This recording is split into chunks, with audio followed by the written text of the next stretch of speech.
अखन अहाँ सब सुनि रहल छी मैथिली एक्सप्रेस की शानदार प्रस्तुति।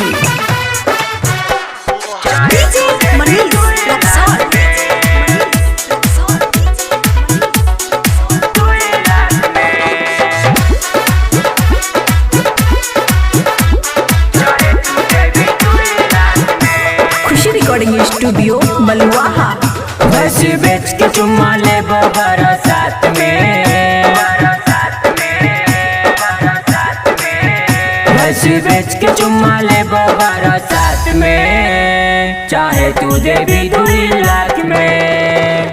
बस बेच के चुम्मा ले बरसात में, चाहे तू दे भी 2 लाख में। बस बेच के चुम्मा ले बरसात में, चाहे तू दे भी 2 लाख में। 2 लाख में। खुशी रिकॉर्डिंग स्टूडियो बलुआहा।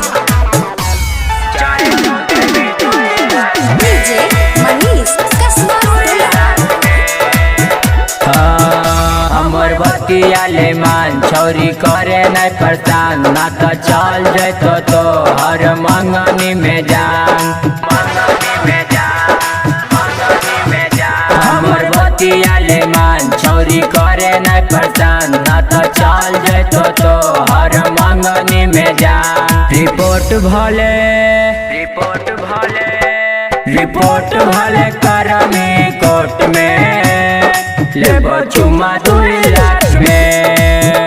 भले चल जाता दूध के पेटी खाक में, लेबो चुम्मा 2 लाख में। 2 लाख में। खुशी रिकॉर्डिंग स्टूडियो बलुआहा।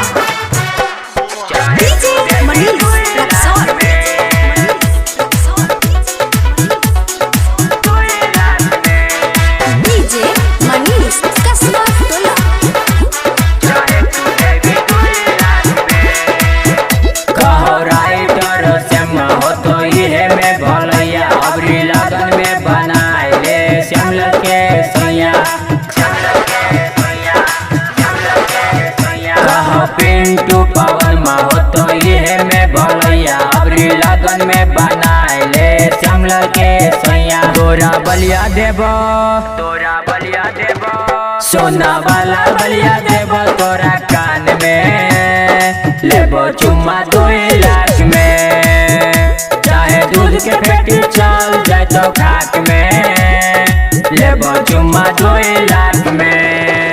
भैंस बेच के चुम्मा ले बरसात में, चाहे तू दे भी 2 लाख में।